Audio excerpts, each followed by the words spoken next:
Right, hi and welcome to another Photoshop CS5 tutorial on how to create a letterpress effect in Photoshop 5 or CS5. Basically what we're going to be doing is creating something along the lines of this. Letterpress is used in a lot of different things, like even the Photoshop program where my cursor is right now. I'll probably zoom into that. That's letterpressed or embossed or whatever you want to say, and yeah, so that's what we're going to be creating. But I must warn you before the tutorial starts, my mic isn't the best quality. You will hear me breathing heavily sometimes throughout the video, and my accent isn't easy to understand. Unfortunately, that's the way it is, so basically you're going to have to deal with it. Anyway, let's go on with the tutorial. File, new, open, width 1080 and height 720 by pixels, obviously. Resolution 100 pixels centimeters. Click OK, and you've got a document around this size. So you want to got your paint bucket tool. Change your colour to any colour you really like, but I'm going to go for a nice. Little blue. I actually think I already have a blue somewhere around here. That's quite nice. That one. Yeah. So we're going to be having that blue today. Oh no, there's a nicer blue. There you go. That's an eye blue. So basically, first off, you might want to unlock this layer, holding down Alt and double clicking on the background. Go to filter, render, lighting effects, and you might as well create a nice little lighting effect, just like that.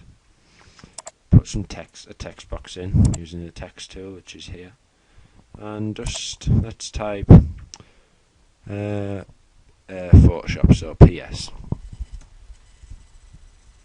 Oh, let's change that to white for a start. Actually, let's change that to a nice little grey. Photoshop. We'll increase the size to 120 actually, and we're going to move this about there. Right, so just click on the layer which you've just typed in, and right click and click blending options. Drop shadow first off. Just leave everything as it is. Multiply, opacity 75, distance 5, spread 0, size 5.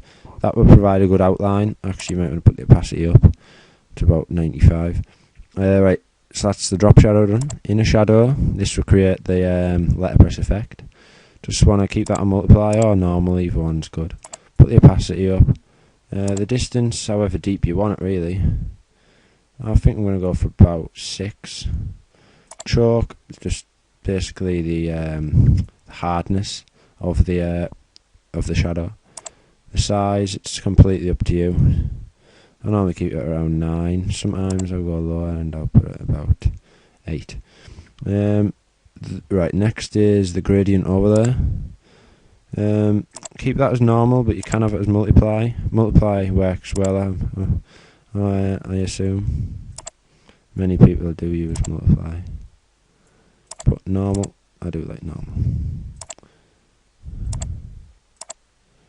So we're just going to scale that up so it looks alright, and click OK. So there we have it. We've created a little Photoshop logo, and if you want you can add more text underneath by creating a new layer. And let's get off that now.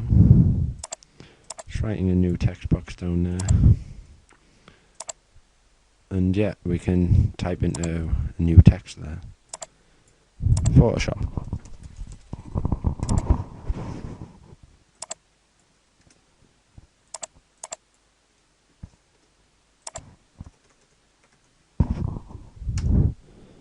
And if we're lucky, should be there. It's actually not there, but never mind. Yeah, if you just create a new layer and add a text into it, and then you can write some more things and do the exact same effect, and you'll get that exact same overall product. So yeah, you'll end up with something like that. Like I said, remember to do the filter if you want a good effect, render and lighting effects. And your other projects will look good with like this as a title, I guess. So that's an example, and also if you take time and put brushes into it as well, you can create things like this. This took me about 15 minutes.